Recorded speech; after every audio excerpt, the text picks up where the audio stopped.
like Sue over there. You're looking sharp today. It's gonna happen. My name is Ken, and in 2 years, I will be a 6th grade teacher. And today's topic is metacognition, but before we get too deep into that, I would like to share with you a couple of things about myself. My hobbies include collecting maps. I also make frames for them, hang them on my wall in my house. So if you come to my house, it's a lot of maps. And generally, I collect antiques, especially clocks. I'm fond of clocks. I have an older house, and so I like to furnish it with period-correct stuff, so antiques fit right in. And then, if you guys remember last time I talked about my 2 dogs, well, since that time, I've got another dog. Okay, you see his underbite, isn't he cute? He's a little pug mix. I don't have a dictator name for him yet, but I do call him Maximus Primus. He's only about this big. So, that's my new guy. I couldn't pass him up. So today we're going to talk about metacognition. First, let's break it up. Think about metacognition. Prefix meta means self. Cognition is thinking. And whenever we discuss thinking, we think learning. So learning about learning. A more technical term, way to describe it might be knowledge about when and how to use particular strategies for learning or for problem solving. So it's literally figuring out how you think and how you problem solve and using it. Okay? Big ideas connected with metacognition. Young children can struggle to understand the world from other people's perspectives. We should scaffold perspective taking and empathy. We've talked about these in other cognitions, but really in metacognition it really is a big, big deal. Metacognition is also learned. We're not born with it. We may not acquire it. So as teachers and educators, we have to bear that in mind, that if we get there, we need to teach it and do it right. Teaching metacognition, there are 2 general things about metacognition we should know as educators. One, there's the knowledge connected with metacognition. This might be a thought that I really am not good at reading comprehension. So I'm not going to take this knowledge in by reading it. Maybe I'll use an audiobook. So an audiobook would be your regulation. So you have it there, you've deciphered what you're going to do, and then you decide you're going to do it, and that's your strategy. Okay? Effective note-taking, I'm going to use my laser pointer, and note using can support and improve metacognition. This was a complete mystery to me before I actually studied metacognition. Think about note-taking. And I've used the term triple threat here. When you take notes, you're listening, okay? And you're also seeing a professor or a video or something. Then you're writing down your notes.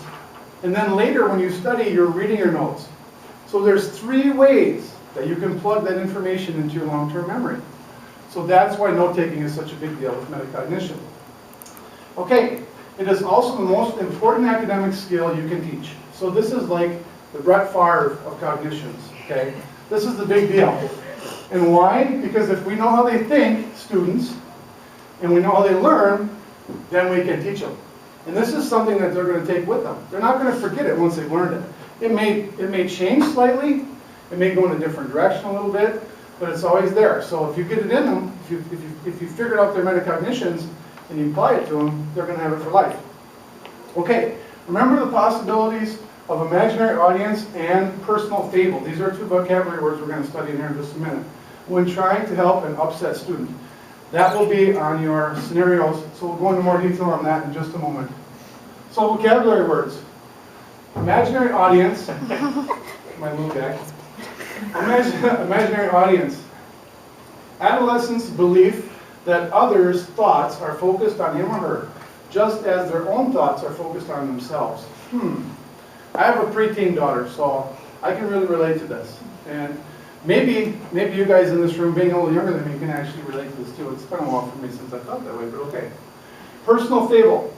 Adolescents' mistaken belief that they are unique, such that no one else can understand their situation. Dad, you just don't get it. You know, I'll have my daughter come to me. Dad, don't talk about it. You don't understand it. You can't understand it. I'll tell my daughter, well, where's your viola? You have viola practice. You don't understand, Dad. That's what this is. She has a fable that I can never, how could I possibly imagine what she goes through on a daily basis? She's 12, you know. Reciprocal teaching. Teachers and students take turns being in charge. And this, what I'm doing right now, is actually an example of that, your discussion. I think Professor Buchanan's onto something because this is a very good strategy for learning metacognition. Okay, you have your cards out.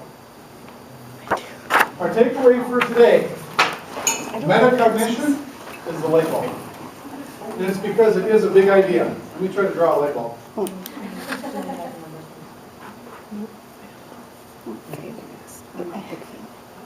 Yay! That's not too bad.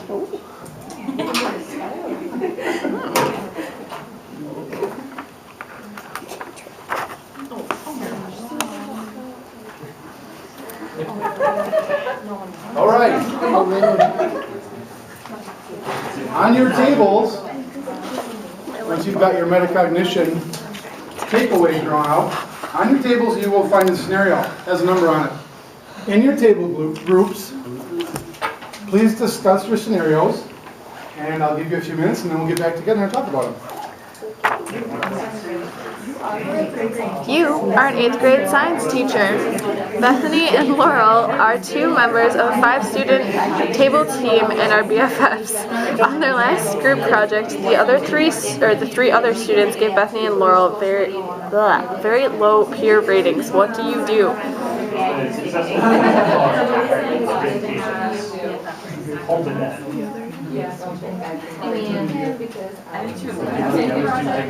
So maybe try and split them up next time, or just be like, hey class, pick someone that you haven't worked with yet. That'd be a good idea. Or like sit by people you don't know. Like, I know if I have a friend in the class, like, we always do everything together, and like, it's sort of a thing where you're just like, but we know exactly how each other works. Like, we don't know like you people that well, and so it's just like, you kind of shut them out. So. And so then the other kids feel shut out, and Yeah. very frustrated.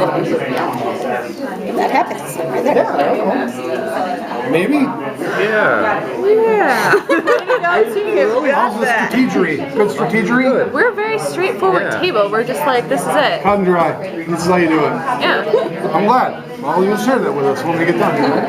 Yes, they will. I mean, I guess what are some other ideas maybe that, other than trying to split them up next time? Try to think of something you could do with like peer rating. Like, why did they give them a low peer rating? Maybe getting the group together to talk about it. Yeah. Good idea. I mean, we're assuming that because they're best friends, they only speak to each other, but it could be for I don't know, a different reason. All right, another minute. So, We'll wrap it like, up. ask the other students, like, why did you feel this way? Talk about inclusivity. And then talk to the girls maybe afterwards. Looks like we got some good ideas going on. Okay, we had mock interviews in our music ed class today. It's very scary because the principal's back there. Sharon Morrell. I don't know if you know her. She's a retired teacher, but she, like from the Table 6, you got great insight for us. It's good Put your practice. hands together. Metacognizing. Good. All right, let's get back together here. The scenarios match for table 1 and 2, so would someone from table 1 like to read these? Sure. You are a 3rd grade teacher. Sylvester is one of your most attentive students. Today is the 2nd time this week that you have caught him sleeping during read your book of choice time. Another student asked you if she can take a nap too. What do you do? We just talked about, maybe like pulling him aside and, asking him what's going on.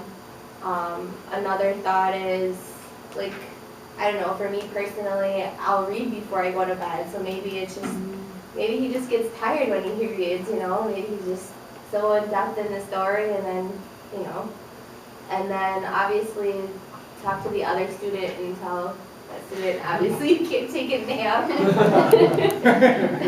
Table 2, what do you guys think of that one?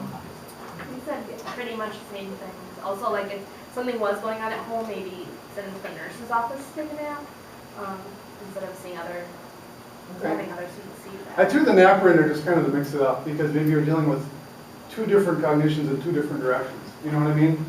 Just mixing it up. Good answers. 3 and 4 were also the same. So would someone from table 4 like to read, please? You're an 8th grade science teacher. Bethany and Laurel are 2 members of a 5-student table team and are BFFs. On their last group project, the 3 other students gave Bethany and Laurel very poor peer ratings. What do you do?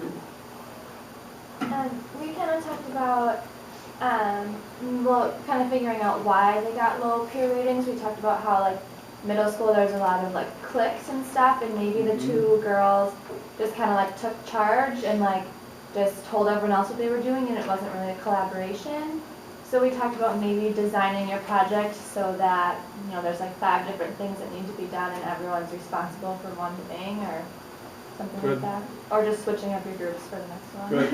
Do you think 8th grade is kind of a grade where that might happen, the cliques and whatnot? Yeah, 8th grades are out. It's kind of like 8th grade. Table 3, anything to add to that? No, I guess basically we said the same thing, just probably talking to the 3 students that gave the peer rating first and just being like, well, you know, why did you feel this way? And then Right. maybe talking to Bethany and Laurel after that, just say, hey, this is what's going on, you know, what can we do to fix this? And we also mentioned changing up the groups next time, being like, have the students sit with people that they haven't worked with yet and Right. monitoring that. Very good, very good. Okay, 5 and 6 are also the same. I'll pick on this table. Someone from table 5, could you read that, please? You are a 6th grade teacher. James has done well on all his homework leading up to the U.S. President's campaign. He's presenting Martin Van Buren on Friday. Today is Wednesday and he has nothing prepared. He tells you that he doesn't want to go in front of the class. What do you do? Okay. Well, we talked about if you're assessing him on being in front of the class or if you're just assessing his knowledge on about the presidents, and maybe ask him why he doesn't want to go in front of the class. If he's nervous, there's obviously a reason why. If he's picked on or if he's unprepared.